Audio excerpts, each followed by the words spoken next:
1 p.m. Pakistan Standard Time. Assalamu alaikum. This is Radio Pakistan. The news read by Sukaina Abbas. First, the headlines. Foreign Office says Pakistan is deeply disappointed at result of United Nations Security Council's inability to reach consensus and recommend Palestine's full membership to the United Nations. The National Assembly was informed today that no dialogue will be held with terrorist outfits.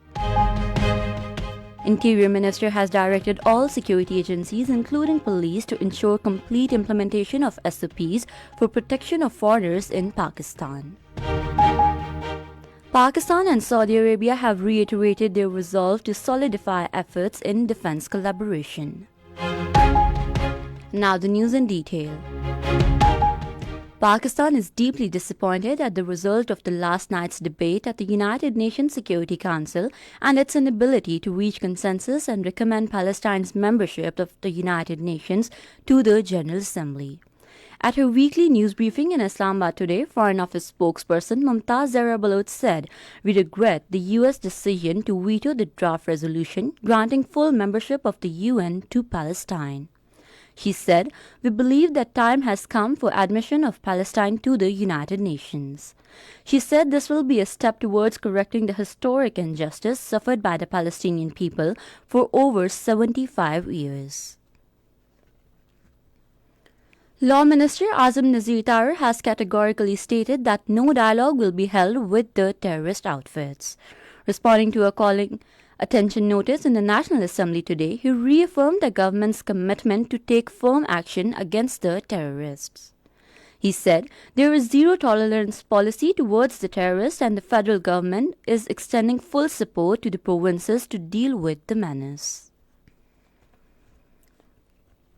Interior Minister Mohsin Naqvi has said all security agencies, including police, should ensure complete implementation of SOPs for the protection of Chinese nationals in Pakistan. Chairing a meeting to review implementation of National Action Plan in Islamabad, he said, "Any negligence in this regard will not be tolerated at all." Mohsin Naqvi said, "Strict disciplinary action will be taken for negligence in implementing the SOPs for the protection of foreign nationals." Mohsin Naqvi said miscreant elements will be permanently eliminated from the Kacha area through a joint operation. He said modern technology, including drones, will be used for joint operations in Kacha area. Chief of Army Staff General Syed Asim Munir has affirmed Pakistan Army's continuing support towards capacity building of Royal Saudi Land Forces. The assertion was made during a meeting between Army Chief General Syed Asim Munir and Assistant Minister of Defense, Kingdom of Saudi Arabia Major General Talal bin Abdullah Al Otaibi, who called on the Army Chief at GHQ in Rawalpindi. During the meeting, matters of mutual interest and measures to further enhance bilateral defense collaboration, including defense production and military training, were discussed.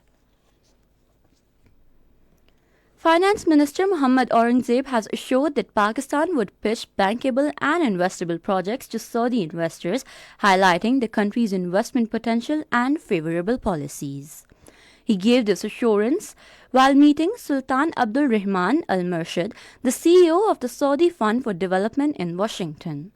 The two sides discussed potential avenues for enhanced economic cooperation between Pakistan and Saudi Arabia. In Gwadar, Pakistan Army and Civil Administration are carrying out joint relief activities. Medical relief camps have been established by Pakistan Army at GPA Rest House and Union Council, Sarbandan. A large number of patients are being examined and free medicines and other services are being provided to them. Israel has launched strikes against Iran in retaliation to its attacks on Israel.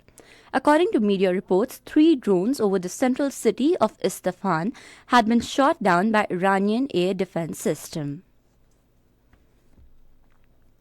At least 9 people have been martyred while 7 injured and 15 are reported missing under the rubble following another night of deadly attacks by Israeli forces on civilian houses in the Gaza Strip. At least 33,970 people have been martyred and 76,770 wounded in Israeli attacks on Gaza since October 7. The second match of the 5-match T20 International Series between Pakistan and New Zealand will be played in Rawalpindi tomorrow. The match will start at 7:30 p.m. And that is the end of the news. For more news and analyses, log on to our website radio.gov.pk and also watch live video streaming of our bulletins on the link Radio Pakistan News Official.